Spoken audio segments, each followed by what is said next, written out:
रावण से ये सीख सकते हैं कि मित्रता भले ही आप अपने समकक्ष, अपने समतुल्य या अपने से निम्न व्यक्ति के साथ कर लें, लेकिन शत्रुता सदैव अपने से श्रेष्ठ व्यक्ति के साथ साधनी चाहिए। जब आप कामना से प्रेरित होकर उपासना करते हैं तो आपको महादेव वो देते हैं जो आपकी इच्छा है, लेकिन जब आप भावना से प्रेरित होकर महादेव को पूछते हैं तो महादेव आपको वो देते हैं जो महादेव को प्रिय है। सबसे बड़ा शैव्य कौन है? सबसे बड़े शैव्य राम है, क्योंकि उनके आराध्य कौन थे? शिव थे। और सबसे बड़े वैष्णव कौन है? सबसे बड़े वैष्णव शिव हैं, क्योंकि उनके आराध्य कौन थे? परमात्मा श्री राम। तो प्रेम लंगड़ा होता है, वो कभी अकेला नहीं चल सकता। Welcome to VT podcast latest episode. आप मेरे पीछे देख पा रहे हैं कि बहुत बड़े नाटक की तैयारियां चल रही है। ये है नाटक हमारे राम, जिसमें राहुल भूचर जी राम का किरदार प्ले कर रहे हैं और आशुतोष राणा जी दशानन यानी कि रावण का किरदार प्ले कर रहे हैं। तो वीटी पॉडकास्ट के लेटेस्ट एपिसोड में हम बात कर रहे हैं आशुतोष राणा जी के साथ और राहुल भूचर जी के साथ।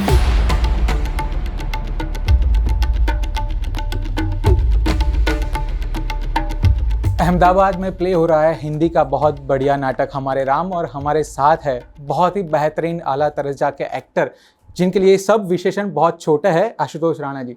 सर, सबसे पहले अहमदाबाद में आपका स्वागत है। आई होप आपको ये गर्मी ज़्यादा तंग नहीं कर रही है यहाँ की। बहुत बहुत धन्यवाद। और मेरा अपना ये मानना है कि गर्मी में अगर गर्मी नहीं पड़ेगी तो फिर क्या पड़ेगा। तो गर्मी अपने मिजाज, अपनी प्रकृति के हिसाब से वो मौजूद है। सर, जब हम हमारे राम से पहले बैठे हुए आप रावण प्ले कर रहे हैं और आपका बहुत ही वायरल जो वीडियो है वो शिव तांडव स्तोत्र का है, तो हम उसी से अगर शुरू करें हमारे सवाल जवाब। आप अगर गुनगुना दे।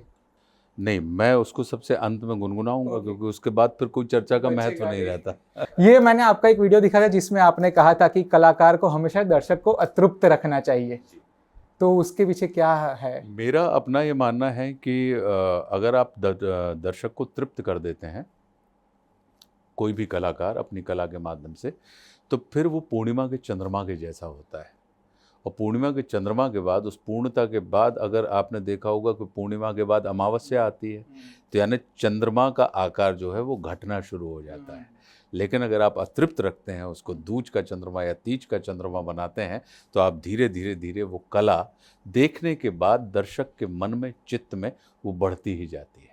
ऐसा मेरा अपना मानना। और ये बिल्कुल बिल्कुल वैसा ही है कि जैसे आपको घर पे कोई छक के भोजन करा दे तो आप फिर किसी काम के नहीं रहते, फिर आप सोना पसंद करते हैं। लेकिन अगर एक रोटी की भूख हमेशा बची रहे तो आपके अंदर ऊर्जा भी बनी रहती है और आपका शरीर सक्रिय भी रहता है। तो इसलिए चखाने का महत्व है, छकाने का महत्व नहीं है। और सर, हम भारत में बहुत सारे रामायण के संस्करण हैं, तो आप हमारे राम को लेके आए इतने बड़े तौर पे, हम बिहाइंड द सीन्स देख रहे थे, काफ़ी मेहनत है। तो क्या चैलेंजेस रही? क्या आपको लगा कि हम ये इमेज कैसे ब्रेक कर पाएंगे और ये कैसे अलग है? देखिए, राम कथा एक इतनी विलक्षण और अनुपम कथा है कि इसको जितने भी मुख होंगे, जितनी भी दृष्टियाँ होंगी, उसके लिए हरि अनंत, हरि कथा अनंता वाली जो बात है, तो जितनी दृष्टियाँ होंगी उतनी ही सृष्टियाँ होंगी। तो राम कथा को आप किसी एक फॉर्मेट में से बांध नहीं सकते हैं। और हर आदमी, इसलिए हर युग में वर्षों से, अकेला हम ही नहीं, जो भी जिस भी माध्यम पे लोग आए हैं, कि अगर साहित्यकार हैं तो हज़ारों साहित्यकारों ने राम के चित्त चरित्र चिंतन के ऊपर लिखा है। यदि हम कलाकार हैं तो हज़ारों कलाकारों ने, हमसे पहले भी और हमारे बाद भी हज़ारों कलाकार राम की कथा के चित्त चरित्र चिंतन को आपके सामने प्रस्तुत करते रहेंगे। तो मेरा ये मानना है अपने आप में कि जब हरि अनंत, हरि कथा अनंता है, तो कभी भी किसी कला का किसी दूसरी कला के साथ तुलनात्मक अध्ययन नहीं करना चाहिए। उसकी अपनी निजता होती है, और हमारे राम की जो विशेषता है वो इसकी निजता है। इसका तुलनात्मक अध्ययन नहीं हो सकता। सर, आप रावण प्ले कर रहे हैं, आपकी आवाज़ ही हमें वो एहसास एक दिला देती है। तो रावण के कैरेक्टर से हम क्या सीख सकते हैं और रावण हर समाज के लिए इम्पोर्टेंट क्यों है?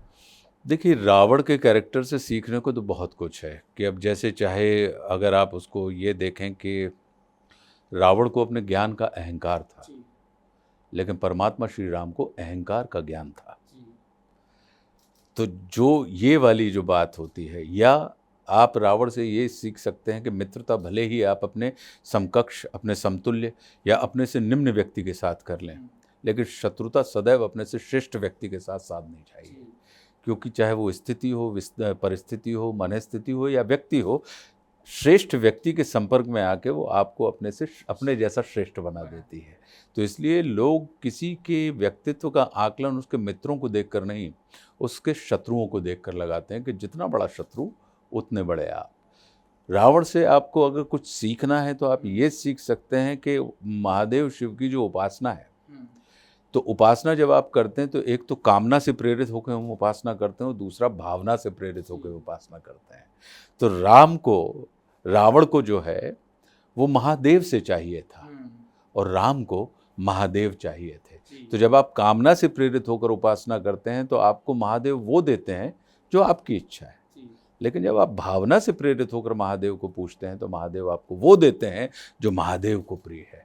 तो रावण से अगर उनके जीवन को आप देखेंगे तो बहुत से लोग अगर उसको देखें आप कि लोग किसी से जुड़कर लड़ते हैं, लेकिन रावण उन व्यक्तियों में से है या उन चरित्रों में से है जो परमात्मा श्री राम से लड़कर हमेशा के लिए जुड़ गया। तो वो जो कई सारी स्थितियां अगर हम उसमें देखेंगे कि इतनी सब प्रतिनायक के अंदर इतनी सब क्षमताएं, क्वालिटी होने के बाद भी वो क्या कारण थे कि परमात्मा श्री राम समाज के वंदन का कारण हो गए और दशानन रावण समाज के क्रंदन का कारण हो गया। एक सत्कार को प्राप्त कर गए और दूसरा तिरस्कार की दिशा में बढ़ गए। तो वो कौन सी चीज़ें हैं? तो हम बहुत सारी चीज़ें सीख सकते हैं। आप बहुत ही फिलोसॉफिकल तरीके से समझा रहे हैं और आपकी वीडियोस भी हम काफ़ी देखते हैं, वो भी बहुत शास्त्रोक्त होता है। तो क्या आपने पूरे शास्त्रों का कुछ अभ्यास किया या राज क्या है इस गहरे ज्ञान का? देखिए, मेरा पूरा का पूरा जीवन जो है 16 वर्ष की उम्र में मुझे मेरे परम पूज्य गुरुदेव पंडित श्री देव प्रभाकर जी शास्त्री, उनकी छत्र छाया मुझे मिल गई थी। वो गृहस्थ संत थे और सिद्ध थे। तो 16 वर्ष की उम्र से मतलब 1984 में उनके संपर्क में आया था और फिर 2020 तक जब उन्होंने अपने जीवन की लीला समाप्त की, तब तक मैं उनके अंतिम श्वास तक उनके संपर्क में रहा। तो और उन्होंने पूरे देश भर में 131 बार 1.25 करोड़ पार्थिव शिवलिंग निर्माण महारुद्र यज्ञ किए थे कि 7 दिन में हमें 1.25 करोड़ शिवलिंग बनाने होते थे। तो करीब 6 अरब के ऊपर शिवलिंग उन्होंने हम सबसे बनवा दिए। तो चूँकि जब आपके पास ऐसे महात्मा का सानिध्य होता है तो फिर कृपा एक ऐसी चीज़ होती है कि कृपा के माध्यम से आप ऐसी भी अलभ्य चीज़ों को और ऐसी भी अनुपलब्ध चीज़ों को सहज ही उपलब्ध हो जाते हैं जिनके लिए हो सकता है कि आपको परम उद्यम करना पड़े। मेरा अपना ये मानना है कि हरि या हर अगर आप देखेंगे तो परमात्मा श्री राम की, अब जैसे आपने पूछा कि शिव भक्त, तो बात इसमें भक्ति की अकेला जो शिव का भक्त है वो निश्चित रूप से विष्णु का भक्त होगा। और जो विष्णु का भक्त है, सबसे बड़ा शैव्य कौन है? सबसे बड़े शैव्य राम है। क्योंकि उनके आराध्य कौन थे? शिव थे। और सबसे बड़े वैष्णव कौन है? सबसे बड़े वैष्णव शिव हैं, क्योंकि उनके आराध्य कौन थे? परमात्मा श्री राम। तो ये जो वाली बात है कि हम एक अखंड को जब खंडित दृष्टि से देखते हैं तब कहीं जीवन में, क्योंकि हमारी दृष्टि की सीमा हो सकती है लेकिन सृष्टि की कोई सीमा नहीं है। तो चूंकि हम अपनी दृष्टि के माध्यम से उस सृष्टि को परिभाषित करने का प्रयास करते हैं, तो मेरा अपना ये मानना है कि कभी भी कोई चीज़ आपके जीवन में आप नहीं चुनते हैं, वे परिस्थितियाँ होती हैं, वह स्थितियाँ होती हैं, वो आपको चुनती हैं। अब हमारे अधिकार में क्या है कि अगर कुछ हमें चुना गया है तो हमारे हिस्से के कर्म को हम पूरी ईमानदारी के साथ उस पल जो वर्तमान में क्षमता है हमारे पास, उस क्षमता के साथ हम उसको बहुत अच्छे से कर दें। इसी में हमारा जीवन सफल। मैं बस लास्ट 2 क्वेश्चन लूँगा क्योंकि हमारे साथ आशुतोष राणा जी, तो कविता के बिना ये इंटरव्यू ख़त्म नहीं हो सकता सर। तो आप कोई भी आपकी पसंदीदा कविता गुनगुना दे।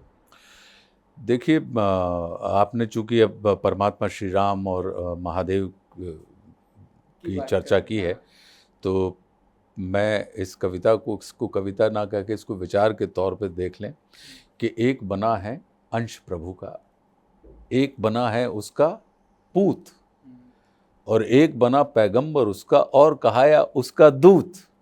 इन सब ने तो जोड़ लिए हैं उससे नाते रिश्ते, और हम सब को यूँ खोल दिए हैं इतने सारे रास्ते कि मानवता है बहकी बहकी और प्राण हुए हैं सस्ते। तो एक विनय है प्रभु और तुझसे, तुझको इसका भान रहे, अब जो भी आए तेरा इस जग में, उसको इतना ध्यान रहे कि पंथों की अब चाह नहीं है, नहीं चाह अब ग्रंथों की, नेक नियत से धर्म बता दे, चाह रही उन संतों की। अपने रत्नारे नैना प्रियवर तुम इस पर देना डाल, और दूर कहीं पर होवे आहट, तो मत जाना इसको टाल। क्या बात है सर। वैसे तो हमने अपनी रश्मि रथी की सुनी है, बहुत बहुत कम समय है हमारे पास। तो एक लास्ट क्वेश्चन, जब भी हम आपके वीडियोस देखते हैं, थोड़ा पर्सनल है सर, तो जब रेणुका जी आपके साथ होती है वीडियो में और आप जब कविता करते हैं तो आपके मुंह पे, आपके फेस पे हमें अभी भी वो ब्लश दिखाई देता है। मेरी भी अभी अभी एंगेजमेंट हुई है, तो मैं पर्सनल तौर पे ये पूछना चाहूँगा कि इतने सालों तक ये गहरे प्यार का राज क्या होता है? उसका राज ये होता है कि आप जब भी कभी, जो आपकी धर्म पत्नी होती हैं, क्योंकि बाकी सारे रिश्ते जो होते हैं वो रक्त के होते हैं, लेकिन पत्नी के साथ जो हमारा रिश्ता होता है या पति के साथ जो रिश्ता होता है वो धर्म का होता है। तो प्रेम लंगड़ा होता है, वो कभी अकेला नहीं चल सकता, वो हमेशा सम्मान के कंधे पर बैठकर चलता है। तो जिससे आप प्रेम करते हैं उसका अखंड सम्मान करें, और जिसका आप सम्मान करते हैं उससे प्रेम करने का प्रयास करें, तो आप देखेंगे कि आपके जीवन में जीवन भर आपको ब्लश आप करते रहेंगे और वो ताजगी प्रेम की बनी रहेगी। और अगर आज के दिन के लिए आपको अगर रेणुका जी के लिए कोई कविता सुनानी हो, तो मुझे पसंद है, आपने बोला, पता है आपने बोला है कि उनको कविताएं ज़्यादा पसंद नहीं है, पर आपका बहुत ही कोर है कविताएं, तो आज के दिन अगर आप उनको कुछ सुनाना चाहे इस दौर पे, इतनी जर्नी के बाद, उनको हम उनके कान में ही सुनाएंगे। हमको फायदा नहीं मिलेगा। हाँ, वो उनके कान में जाएगी, फिर उनके कंठ से निकल आएगी कि राणा जी ने क्या सुनाया था। ठीक है, तो हम खत्म करते हैं इसको शिव तांडव स्तोत्र के साथ। देखिए, महादेव शिव जो हैं वो इतने अद्भुत हैं कि जिसने बनाया वो उसके हो गए, और जहाँ बनाया वो वहीं के हो गए। आपका नाम क्या है? भाविन। भावेन। तो अगर भावेन ने महादेव शिव का निर्माण किया तो वो भावेश्वर महादेव हो जाएंगे। जी। परमात्मा श्री राम ने शिव का निर्माण किया तो वो रामेश्वर कहलाए। तो जो बनाता है वो उसको प्रसिद्ध कर देते हैं, और जहाँ बनाए जाते हैं वो उस स्थान को सिद्ध कर देते हैं। अगर आप उनको पीपल के पेड़ के नीचे बना दो तो वो पिंपलेश्वर महादेव हो जाएंगे। नदी के किनारे अगर आप उनको बना दें तो नदेश्वर महादेव हो जाएंगे। तो ये उनकी बड़ी अद्भुत बात है। तो वे शेष हैं, प्रशेष हैं, विशेष हैं, अशेष हैं, जो उनको जैसा धार ले वे उसके जैसा भेष हैं। वे नेत्र सूर्य देवता का चंद्रमा का भाल है, विलय भी वे प्रलय भी वे अकाल महाकाल हैं। उसी के नाथ हो गए जो उनके साथ हो लिया, वहीं के हो गए हैं वे जहाँ सुना शिव शिवम डमट डमट डमट डमरू कह रहा। शिव शिवम तरल अनल गगन पवन धरा धरा शिव शिवम। तो ये थे आशुतोष राणा जी। इनके साथ बात करने में मुझे बहुत ही मज़ा आ रहा है। आई थिंक सुनने में भी आप लोगों को बहुत मज़ा आ रहा होगा, लेकिन कम समय के कारण हम इतना ही कर पा रहे हैं। लेकिन ये ख़त्म नहीं हुआ है। हमारे साथ एक और गेस्ट है जो है राहुल भूचर जी, जो इस प्ले के को राइटर है, इस प्ले के प्रोड्यूसर, और प्ले में राम का किरदार भी कर रहे हैं। तो अब हमारे साथ है हमारे राम में जो राम का किरदार प्ले कर रहे हैं, जिन्होंने इस प्ले को राइट भी किया है और प्रोड्यूस भी किया है, mister Rahul Bhuchar. Welcome sir. जय आपको भी सर, मैं इस बात से शुरू करना चाहूँगा कि अहमदाबाद और अहमदाबाद की गर्मी कैसी लग रही है? दिल्ली की गर्मी के आगे अहमदाबाद की गर्मी का कोई सवाल नहीं उठता। दिल्ली की गर्मी इस समय अवन बना हुआ है वहाँ पर, लेकिन दो दिन से आई थिंक मौसम थोड़ा सा ठीक है, पर उन 2 दिन हम यहाँ आ गए हैं तो यहाँ का मौसम का मजा ले रहे हैं। तो यहाँ तो हम गर्मी से ही आपका स्वागत कर पा रहे हैं अभी। तो सर, मैंने आशुतोष जी से भी पूछा था कि देश में बहुत से संस्करण हैं रामायण के, सबने अपनी अपनी तरफ से अपने अपने अंदाज में लिखा है।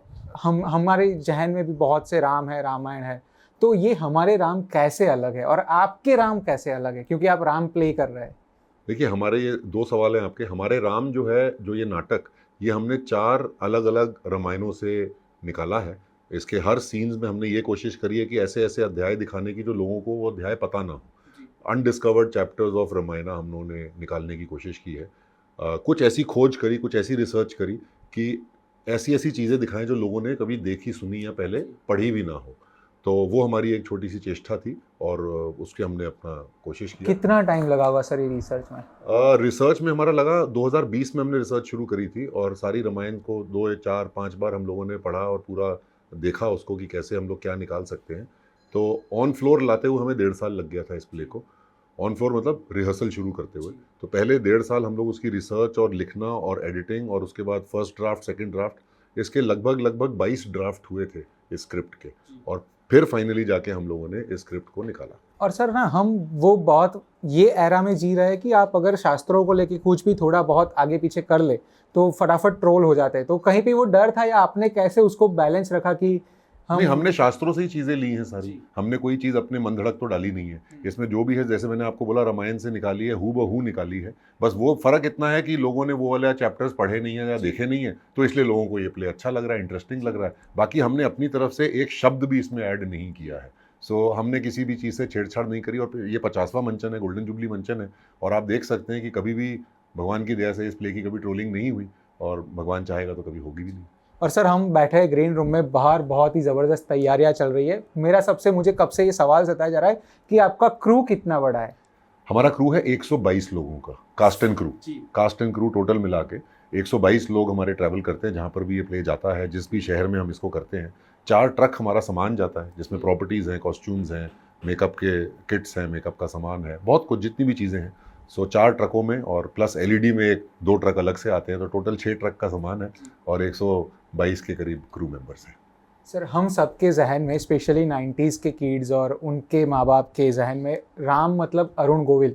तो आपको जब राम प्ले करना शुरू किया तो आपके लिए क्या चैलेंजेस थे कि आप कैसे उसको अलग पोर्ट्रे कर पाएंगे? हम लोग हमेशा अलग करने की क्यों कोशिश करते हैं? अरुण जी ने इतना अच्छा किया, पूरे विश्व में वो प्रसिद्ध हैं, और मेरे को ऐसा लगता है कि उनसे अच्छे राम तो शायद ही कभी कोई हुए होंगे।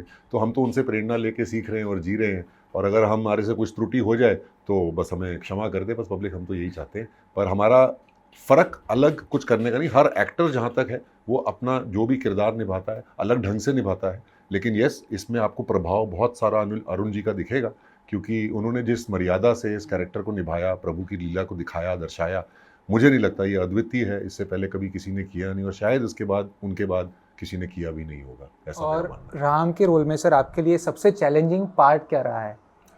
राम जी के रोल में चैलेंजिंग पार्ट तो देखो बहुत सारे थे, लेकिन सबसे बड़ा चैलेंजिंग पार्ट ये था कि लोग कहते थे कि भाई 6 फुट 4 इंच का इंसान राम जी कैसे लगेगा।